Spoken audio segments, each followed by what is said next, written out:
Hello， 大家好，我是 Jimmy， 欢迎来到我的频道。很高兴呢，又能和大家见面了。没错，你们看到我手边呢，又是放了2个大箱子啊，所以我们今天呢，要来做一个开箱。而且呢，我们不仅仅是要开1台机器，而是2台徕卡的 M 机型。那么除此之外呢，我也是想和大家聊一聊我对不同的徕卡、数码以及胶片的 M 机型的一些看法，以及呢给予大家一些采购的建议来做一个参考。好，话不多说，那我们马上切入主题，现在开始吧。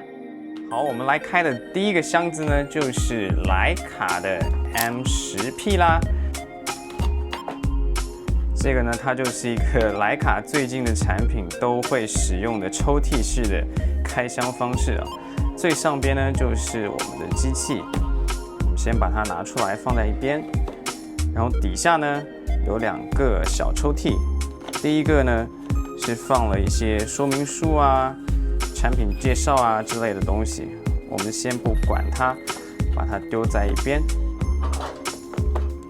好，那么第2层呢？里边就是放置了我们会用到的电池、充电器，然后以及，我们看一下这边有一根这个原厂的肩带啊，这次果然是用了皮的这个肩带啊，还是算是对得起这个徕卡昂贵的售价的。但是呢，我是不会去使用这个原厂的肩带的，我们把它放回去。这边呢是，摸起来应该像是一个充电的插头的，还有一个应该是没记错的话，有一个车载的充电设备，没错，是一个车载的充电。好，我们赶紧把这些都收拾起来，看一看这个相机的本尊啊！哇，这永远是最激动人心的一刻。来，打开来看一看。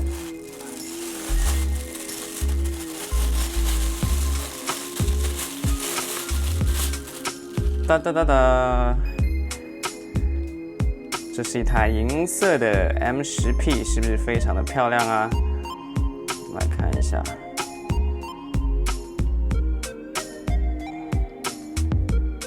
好 ，OK， 我们先把它放到一边，然后呢，我们接着来做我们的第2个开箱。好，我们来看一下我们要开的第2台机器到底是什么呢？当当当当，没错啦，就是 MP 0.72倍率的徕卡 M 胶片机型。好，我们先打开它的箱子，我们会发现它的这个盒子啊是跟刚刚的 M10P 完全一样的。那我们来看一看它里边又装了些什么呢？同样的，我们先把这个相机啊放在一边，然后我们来看一看它下边的这个盒子。好，我们看到的还是产品说明书啊，以及保卡啊，一堆乱七八糟的东西啊，这个我们都不关心了，把它放起来。底下这个盒子没有了这个充电器之后啊，我们看看它可以装些什么东西啊，还是一个皮带，这边呢还有几个这个电池啊，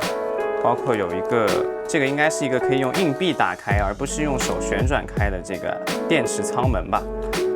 啊，这个不是很重要了，我们还是赶紧来看一下这个机器吧。好，我们打开看一看。哎呦，我这个操作失误了，怎么这么紧？2只手吧。OK， 好，我们来看一下，是不是和刚刚的 M10P 长得好像是一模一样啊？我们来看一下，这边看出有些不同了哈，它这边没有这个液晶显示器，而是一个 ISO 的拨盘啊。其他的话，基本上2个机器长得差不多，还有我们会发现这边的刻字啊有些不一样。好，我们先把它放到一边，待会儿呢，我们再来具体做一个详细的对比看看。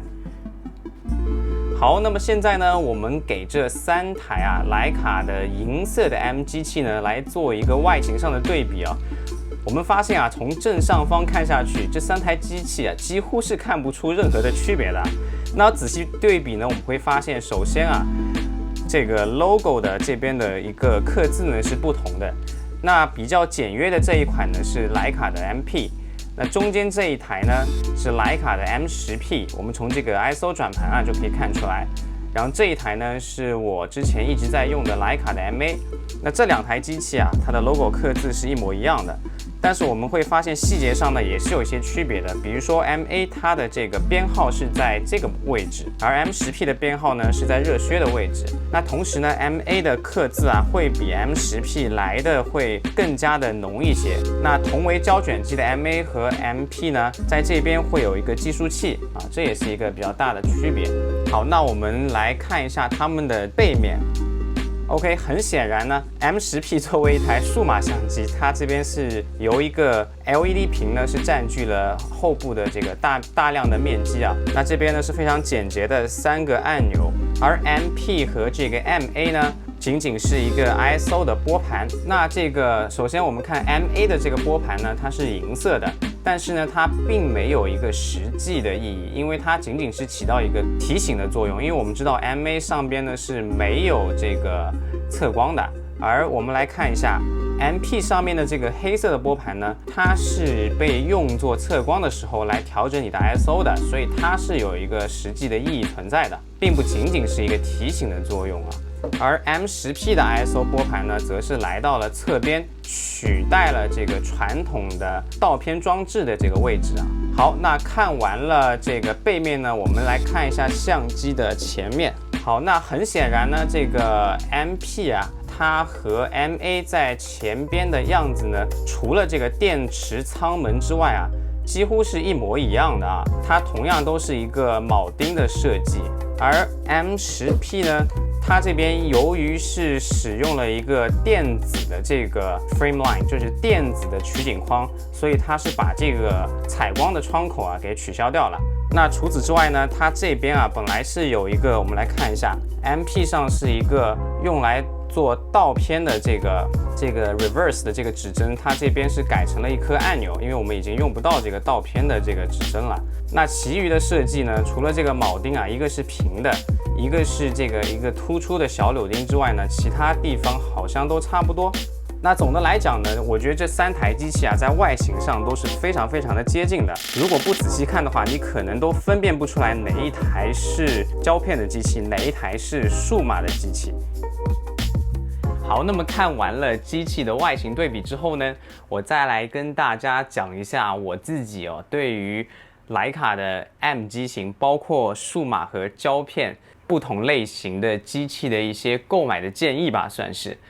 那首先买徕卡呢，很多人都非常看重它的这个很精致的机械做工，以及非常漂亮的这个艺术品一般的外形啊。那在外形上呢，刚刚展示的都是银色的徕卡的机器。那在黑色的徕卡的机器上呢，其实它分为了2种，一种是 Black Chrome， 一种是 Black Paint， 就是 BP 机型。那 Black Chrome 呢，它和这个 Silver Chrome 一样啊，是一种比较坚固的、比较耐操的这个涂层，所以说它是不太容易入铜的。那 Black Paint 呢，它看起来呢会比 Black Chrome 来的更加的闪一些，就它是一个亮面的，同时它的黑漆呢是相对容易去入铜的。所以说 Black Paint 的机器呢，包括 Black Paint 的 M6啊，或者是 M3啊，在二手市场上都有一个特别高的这个价格哦。那 MP 呢，它也有这个 Black Paint， 但是大家要注意的是 ，Black Paint 版本的 MP，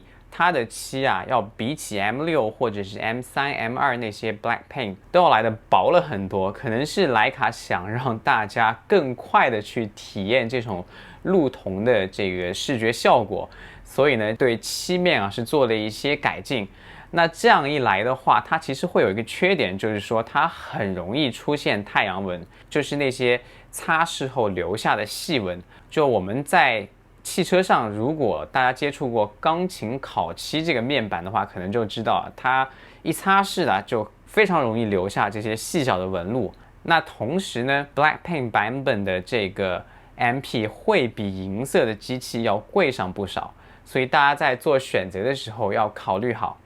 好，那说完了外形呢，我们再来讲一讲这些不同的徕卡机器，它们各自呢又有一些什么样的特性或者说是特点，大家在购买的时候需要注意的。那我们先从徕卡的这个胶片的机型开始讲起啊。首先呢，市面上还在售的2款徕卡的胶片机器呢是 MA 和刚刚做完开箱的 MP。这2款机器呢，它都是采取了一个比较接近于 M2 的造型。同时呢，它采用了最新的这个有抗眩光的取景器，这个东西非常有用，因为使用过 M6 的这个徕卡玩家都知道啊，有时候在面对一些逆光环境的时候，你的取景器里边的黄斑可能就什么都看不到了，就是一片白色的，然后就没有办法对焦。那这一点呢，在 MA 或者是 MP 上，以及后期版本的 M7 上是很少见的啊，这个我觉得是非常大的一个改进。然后 MA 跟 MP 呢，就像我刚刚所说，它唯一的区别就是 MA 是不带测光的，而 MA 呢是带测光的。其余来讲，这2台机器可以说是一模一样哦。当然，还有这个 logo 的这个印刻是不一样的。如果你很在意的话，你也可以从这个方面去考虑。另外还有一点呢，就是 MP 它的这个皮啊，在之前一直是一种比较硬而且颗粒感比较细的鲨鱼皮，我个人并不是很喜欢啊，因为它握持起来呢感觉会特别的滑，不是太好抓。但是呢，后期版本应该是从去年年底开始的 MP 呢，全部是采用了和这个 MA 一样的这种荔枝纹的皮啊，这个我觉得是一个比较好的改进。所以说现在这2台机器的差别可以说是更小了。那我之前在购入 MA 的时候，其实也有考虑到这个皮饰的这一点的。那说完了 MA 跟 MP 呢，我们再来讲一讲徕卡的这个数码的机型。那这个数码的机型呢，可以讲的东西就比较多了。首先，我觉得现在比较热门的几款机器就是徕卡的 M9、M9P、M240P、M10、M10P 以及 M10R。那这几台机器呢，我个人觉得其实是各有千秋的。首先呢 ，M9 和 M9P 它是一个 CCD 的机器。那我们都知道啊，在网络上经常会有传言说，M9P 的机器它的色彩啊是比较接近于这个柯达的 Kodachrome 的这个颜色啊，所以很多人非常的喜欢但其实怎么说呢？这台机器是有很多的缺点的，比如说它的白平衡非常的不稳定。你在同一场景进行拍摄的时候，你会发现啊，它的这个出片 K 值以及这个红绿的这个平衡度啊，会经常不一样。哪怕是相隔几秒钟，你再拍一张，也会出现这个数值发生变化的情况，导致呢，你在后期去修片的时候发现，这个片子为什么这2张前后拍摄的完全不一样的感官，这是一个问题。第二个问题呢，就是它 M9 的可用的 ISO 范围是比较小的，通常到1600甚至800左右呢，已经是一个极限了。那这个可以说是一个缺点，但有些人呢也说是一个优点，因为它更接近于这个胶片的拍摄体验。这个我就不多加赘述了，我觉得看大家自己的喜好吧。总的来讲，能够有更高的 ISO 可以使用，总归是一件好事，对不对？那么也是不得不承认啊，在这个光照情况比较好的条件下 ，M9 或者 M9P 确实是可以拍出 CCD 独有的那种非常通透，而且是特别有机的那种画面的感觉的。但是呢，这一切都是在你完全不做后期修片的情况下。因为如果你在 Lightroom 里面去对 M9P 和 M10 的这个 file 去进行一个调整的话，你是可以把2张照片调的几乎分辨不出任何区别的。这个我自己也有尝试过，同时在国外的网站上呢也是有过一个测试啊，结果答案是2个机器的猜测结果是5-5开的一个正确率，也就是说大多数观众呢是没有办法区分出哪张照片是 M10 拍摄的，哪张照片呢又是 M9 拍摄的。以后有机会呢，我这边也是可以专门做一个视频，去对 M10 以及 M9 的出片去做一个仔细的对比，让大家来看一看。有兴趣的话，可以在下面留言，那么我会专门出这样一期视频啊。那另外还要注意的呢，就是 M9 和 M9P 它的操作的顺畅度是远不如 M10、M10P 的。同时呢，它的这个 CCD 是面临着这个脱模的问题，并且呢，现在徕卡的官方已经是停止对 M9、M9P 进行一个 CCD 更换的服务了。所以，如果你的传感器是出现了脱模的现象，你要去更换这个低通滤镜或者是更换这个 CCD 的话，是需要去第三方的公司去做一个这样的操作的。那据我所知呢，美国还是有几家公司是可以提供这样的服务的。好，那么 M240和 240P 呢，我觉得是这几台机型中最不吃香的。为什么呢？因为它实在是太厚太笨重了。当然也有人喜欢它的手感。那就我个人而言，如果你的预算充裕的话，我会更推荐 M10或者是 M10P。因为我们刚刚也可以看到，它整一个机身的这个形状，包括是体积做的跟之前的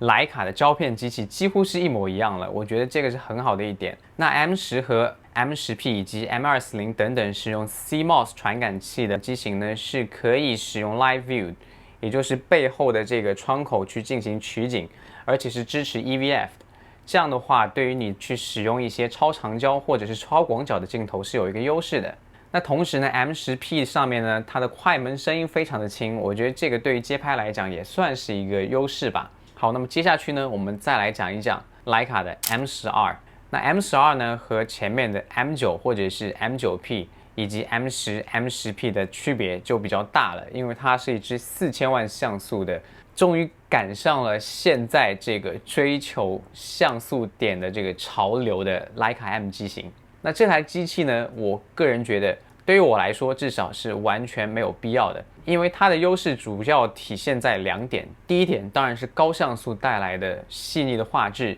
以及很强的这个 cropping 的能力、裁切的能力。第二点呢，就是它对 M10以及 M10P 上的高光容易过曝的问题是做了一个修正。那这一点，我相信如果你仔细研究过这个 M10或者 M10P 这个机器的话，是可以去很容易克服的。因为 M10和 M10P 虽然它的最低 ISO 是100，但其实它的原生 ISO 呢是在125左右。也有人发现，如果你把它的 ISO 调到200去拍摄的话，就很容易克服 highlight clipping， 也就是高光容易过曝的这个现象了。那 M12呢，它作为最新的 M 机器，在外形上和 M10是没有任何区别的，也就是说它没有 M10P 的这个前面铆钉以及上面这个很漂亮 logo 的这个造型。那这一点呢，可能也是会导致比较看重颜值的玩家可能更青睐于这个 M10P 这样的机器了。好，那么今天呢，这个简单的开箱视频啊，一不小心被我拉长到了10分多钟哦。那如果大家喜欢像这样的关于徕卡的视频内容的话呢，请别忘了给我点赞、评论和转发哦。那如果你想看到更多关于徕卡、关于胶片以及关于摄影题材的视频内容的话，别忘了关注我的频道。在接下去的视频里边呢，我会给大家带来更多更精彩的内容。好，那么今天的视频就先到这里，我们下期视频再见啦，拜拜。